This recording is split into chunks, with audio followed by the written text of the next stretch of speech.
What if I told you that the reason you feel completely, exhausted at 3 o'clock in the afternoon has literally nothing to do with how hard you work that day? Right. It actually comes down to a tiny, like 5-minute window when you first open your eyes in the morning. It's wild to think about. But anyway, welcome to the deep dive. Today, we are exploring the actual mechanics of a healthy habit. Yeah, and we are going to get really specific about what that means. We are, but I actually want to pause right here at the top to say a very specific hello to those of you listening today who are learning English. Oh, definitely. It's such a great way to practice. It really is. You're doing something incredibly smart right now.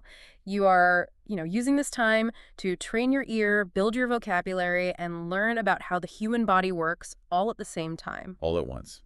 It's multitasking at its finest. Exactly. So today, we're keeping our vocabulary clear. We're keeping our explanations detailed but easy to follow so you can just relax and learn.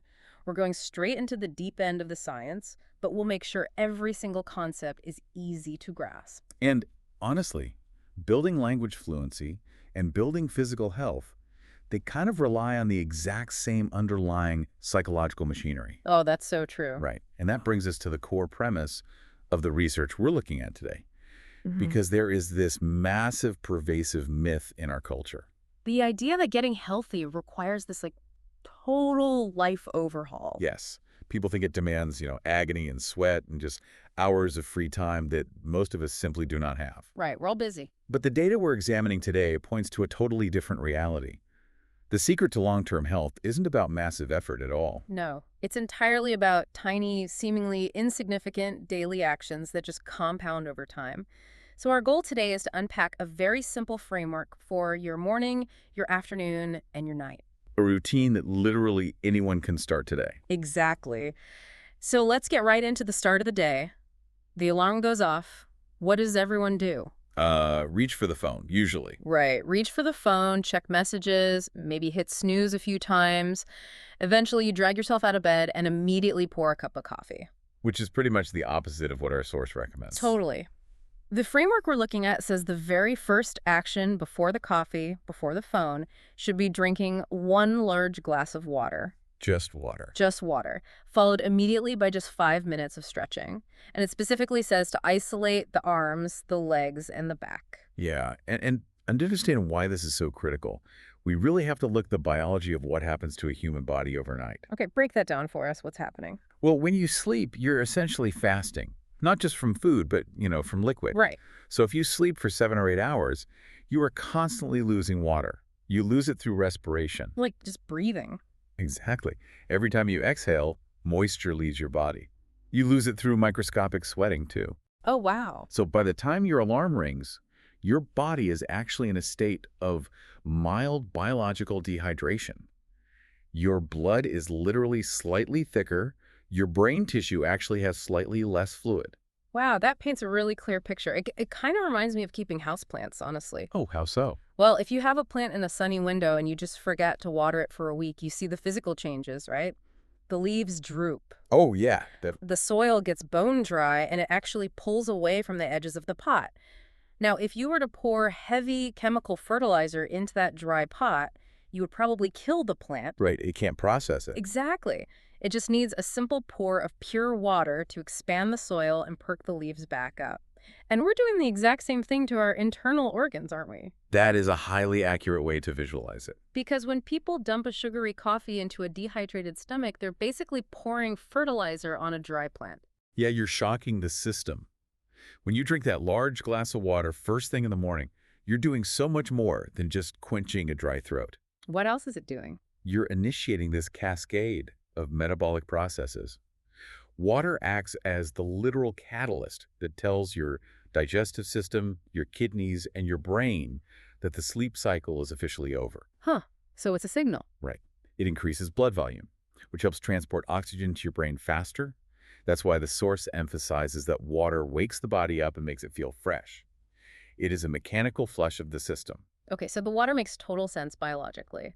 But I do need to push back on the second part of this morning prescription. The stretching. Yeah, the 5 minutes of stretching. Honestly, is 5 minutes really doing anything? I know it sounds too short.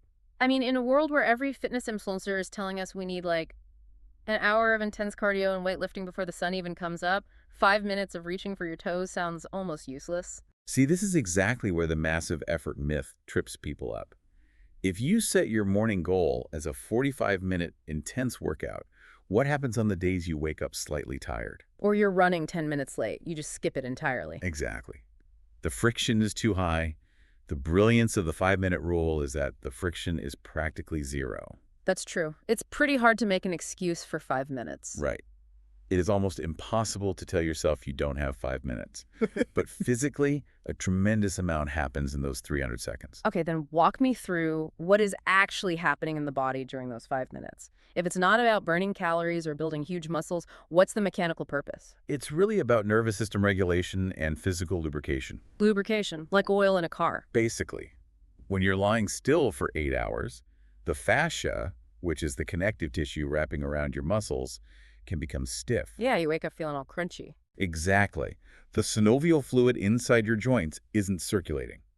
So by doing gentle stretches focused on the major muscle groups, the arms, the legs, the back, you are physically squeezing and releasing those tissues like a sponge. Oh, okay, that makes sense. This movement pushes blood into the muscles and warms up that joint fluid. You're not trying to tear muscle fibers to build strength.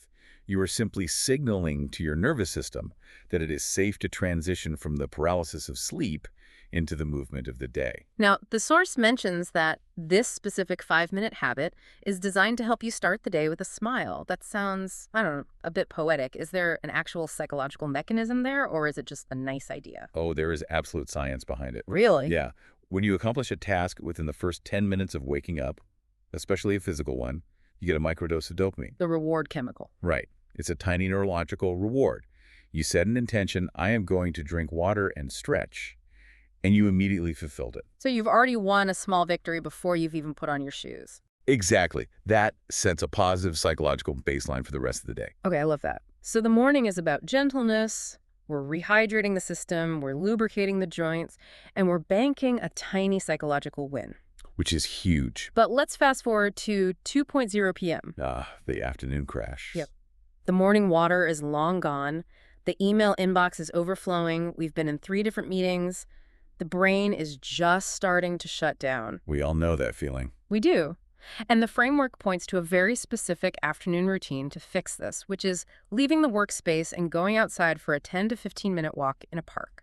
And we need to pay very close attention to the sensory parameters the source places on this walk. Okay, sensory parameters. Yeah. It doesn't say walk on a treadmill. It doesn't say walk through a crowded shopping mall. It specifically dictates looking at green trees and looking up at the blue sky. Huh. This isn't just about moving the legs. It's about what the eyes are transmitting to the brain. But why does that matter? Walking is walking, right? I mean, if the goal is just getting the heart rate up, why does the color of the environment make a difference? Because the primary goal of this afternoon habit actually isn't cardiovascular fitness. It's not. No. As the research notes, while walking is good for the heart, this specific habit is designed to help the brain rest. Okay, explain that. In cognitive psychology, there's this concept called attention restoration theory. When you're working, looking at spreadsheets, reading emails, or studying English grammar, you're using directed attention. Directed attention. Right. This requires a massive amount of mental energy to block out distractions and focus on one specific, often unnatural task. And directed attention is a finite resource. It runs out. Exactly. By the afternoon, that resource is depleted. That is the brain fog you feel. Now, if you take a break by looking at social media on your phone, you're still using directed attention. Oh, because you're still focusing on a screen. Right. But nature, green trees, a blue sky, the movement of leaves in the wind, it engages what psychologists call soft fascination. Soft fascination. I like that term. It's great, right? Yeah. Your environment captures your attention automatically, but without demanding any cognitive effort. It doesn't require work to look at a cloud. I think of this exactly like computer memory. Well, yeah. Yeah. When you're using a web browser all morning, you are opening tab after tab. You have a tab for the project you're working on, a tab for your schedule, a tab for a frustrating conversation you had. Definitely. By 2:00 p.m., your brain's random access memory, its working memory, is completely maxed out. The system just slows down to a crawl. Right, the spinning wheel of death. Exactly. So going outside and engaging that soft fascination with the trees and the sky, it is literally the mechanism of clearing the browser cache. That is a phenomenal way to understand it. You aren't just taking a break. You are actively closing all the mental tabs from the morning work. The fractal patterns of branches and leaves, they don't require processing power. They let the RAM empty out so the machine can run smoothly again. Yeah, and when you clear the cache, you're allowing the default mode network in your brain to activate. What's that? This is the network responsible for daydreaming, problem solving, and emotional regulation. Have you ever noticed that your best ideas almost never come while you're staring aggressively at a computer screen, Oh, totally. but they suddenly pop into your head when you're taking a walk or taking a shower? All the time. You stop trying to solve the problem and the solution just, like, arrives. That is the default mode network doing its job, but it can only do it when you stop overloading the system with directed attention. Wow. So this 10 to 15-minute walk outside isn't a luxury. It is cognitive maintenance.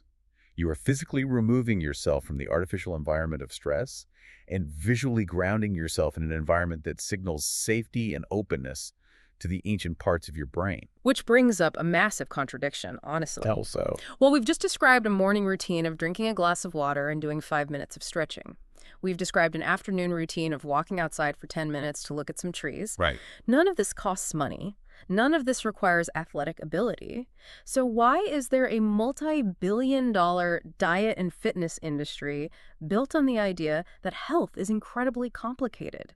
Why do people feel like they're failing at this? Because we have been sold the myth of the marathon. Yeah. The material we are analyzing today highlights this exact trap. Yeah. People feel they are simply too busy to be healthy because their definition of health is fundamentally warped.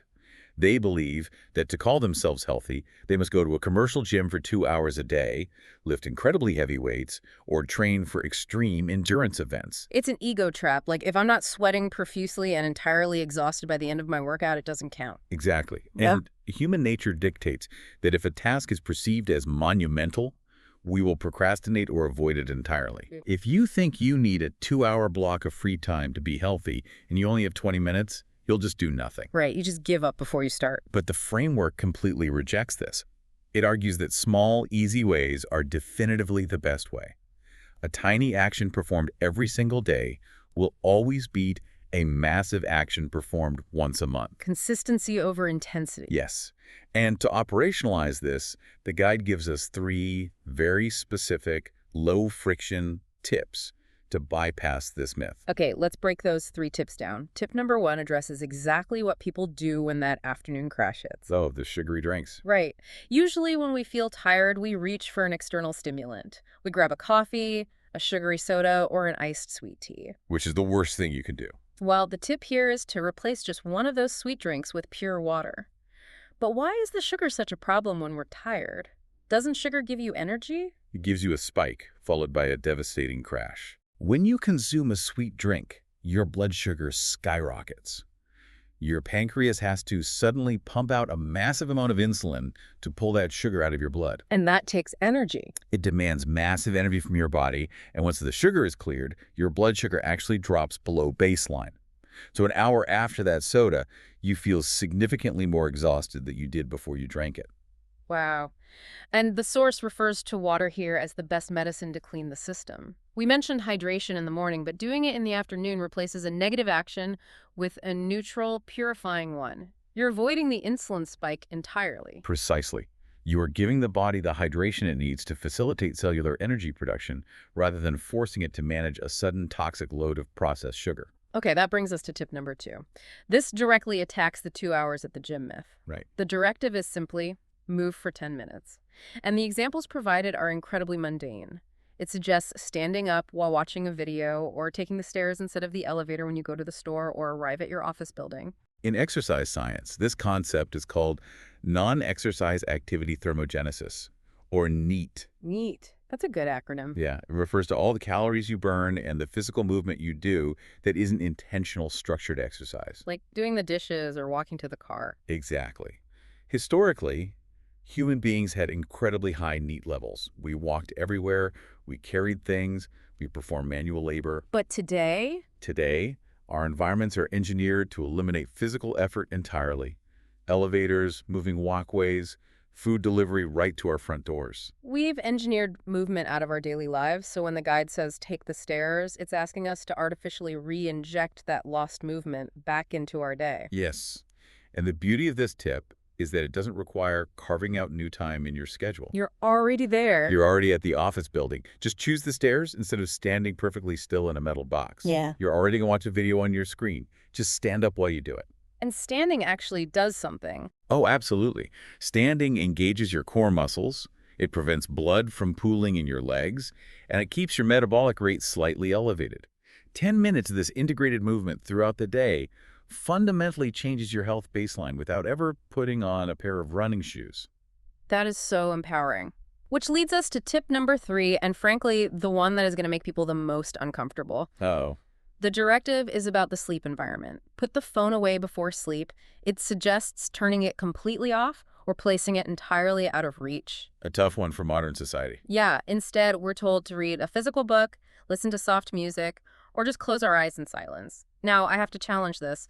We live in a digital world. People use their phones as their alarm clocks. They listen to sleep podcasts on their phones. True. Telling someone to just turn it off feels like telling them to stop breathing. Why is banishing the phone so absolutely critical? I completely understand the resistance. The phone is our connection to the world. But we have to look at what the phone is doing to the biological process of sleep. Okay, let's look at it. The guide states a very simple truth. Sleep is when your body repairs itself. Sleep is not an inactive state. It is a highly active biological procedure. Like a construction site. Right. Your brain is clearing out metabolic waste, your muscles are rebuilding, your immune system is mobilizing. And the phone interrupts that. It shatters it in two different ways. First, there's the biological disruption. The screens on our phones emit a specific wavelength of blue light. Right, the blue light. In nature, blue light only comes from the sun. When that light hits the photoreceptors in your eyes, it sends a signal to your pineal gland to suppress the production of melatonin, which is the hormone that makes you sleepy. Oh, wow. Staring at your phone in bed is biologically tricking your brain into thinking it's high noon. So even if your body is completely exhausted, your brain chemistry is actively fighting against sleep. Exactly. And the second disruption is cognitive arousal. If you are checking emails, reading the news, or scrolling through social media right before you close your eyes, you're injecting stress, anxiety, or excitement right into your nervous system. You're spiking your cortisol levels. Yes. You know, it goes back to that analogy of a car. You cannot repair a moving vehicle. Well, that's good. If you want a mechanic to fix the engine, you have to park the car, turn the key, and let the engine cool down. Reading the news in bed is like keeping your foot on the gas pedal while expecting the mechanic to change the oil.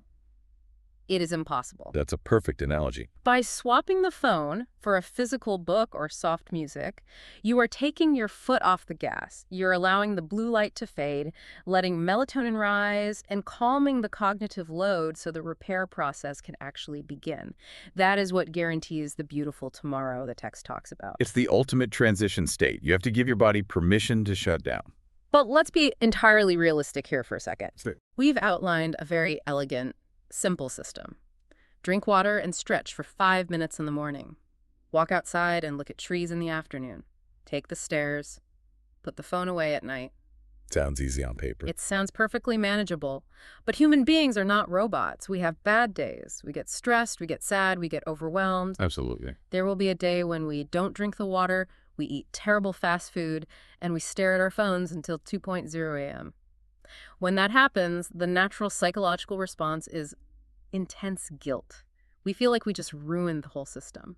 And that guilt is actually more destructive than the fast food itself. Really? Yeah. This brings us to the final and perhaps most important psychological insight from our source material. It explicitly tackles the concept of forgiveness in habit building. Yeah, I noticed the guide is incredibly forgiving. It lists out exactly what a failure looks like. Feeling tired, forgetting the water, eating a massive piece of cake, or just giving up and stay on the couch all day. It doesn't shy away from it. Yeah. No, it doesn't shy away from the reality of failure at all. Because failure is a mathematical certainty when you are trying to change human behavior.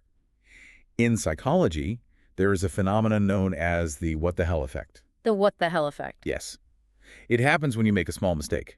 Mhm. Say you eat one piece of cake when you promised yourself you wouldn't eat sugar. Okay. Instead of recognizing it as a minor slip, Your brain says, well, my diet is ruined today. What the hell? I might as well eat the entire cake. Oh, right. A tiny mistake cascades into a massive behavioral collapse because of perfectionism. It's the all or nothing mindset again. If I am not perfect, I am a total failure. Yes. And the text neutralizes this by normalizing the bad days. It states very clearly that even doctors, people who study human biology for a living, and athletes, people whose paychecks depend on their physical health, have days where they stay on the couch and eat junk food. That is surprisingly comforting. If the professionals cannot maintain absolute perfection, it is absurd for anyone else to demand it of themselves. I think this is such a profound connection to make, especially for everyone listening right now who is using this deep dive to practice their English. Oh, 100%. Because learning a language is the exact same process as building physical health. It is a daily habit. Some days you will listen to an English conversation and understand every single word and you'll feel brilliant. And other days. Other days, your brain will be tired, the vocabulary won't make any sense, and you will want to give up entirely. And the rule applies equally to both. If you miss a day of practicing English, you haven't forgotten the language. If you eat fast food one afternoon, you haven't destroyed your body. Right.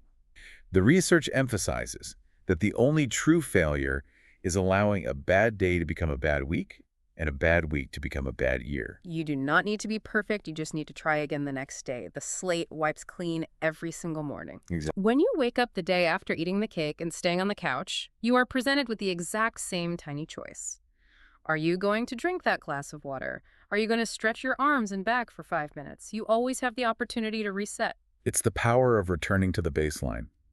Healthy habits are not about a flawless streak of perfect days. They're about possessing a reliable system that you can always return to when life inevitably knocks you off balance. I love how this dismantles all the pressure. We don't have to be fitness models. We just have to be a little bit intentional. So a little bit. So as we bring this deep dive to a close, let's distill this entire philosophy down to its absolute essence. The blueprint we've extracted today revolves around 3 incredibly basic pillars. Hydrate the system, move the physical body in small increments, and protect your sleep environment so the machine can repair itself. It's simple. No extreme diets, no agonizing workouts. It really is a complete paradigm shift in how we view self-care. We spent this time looking deeply into the mechanics of these actions, and everything points back to the undeniable power of the micro-habit. Break your habits. Small choices compound. The 5 minutes of stretching today joins with the 5 minutes tomorrow, and over a year, it transforms your mobility. So I want to leave our listeners with a final, practical thought to consider as we sign off. Let's hear it. Knowing everything we've just discussed, knowing how the biology of hydration works, knowing how nature clears the brain's cache, and knowing that perfection is completely unnecessary. What is the very first tiny choice you're going to make the exact moment you finish listening to this audio? Are you going to physically stand up from your chair? Will you walk to the kitchen and pour yourself a glass of water? Or will you perhaps just close your eyes, take one deep breath, and let your brain rest for 60 seconds? That is the perfect question to leave hanging in the air.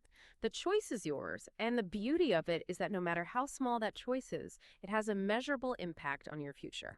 Thank you all so much for joining us for this deep dive. Thank you for dedicating this time to practice your English comprehension and for investing in the knowledge of how to build a healthy habit. We are incredibly glad you chose to spend this time with us. Hope you guys have a nice day.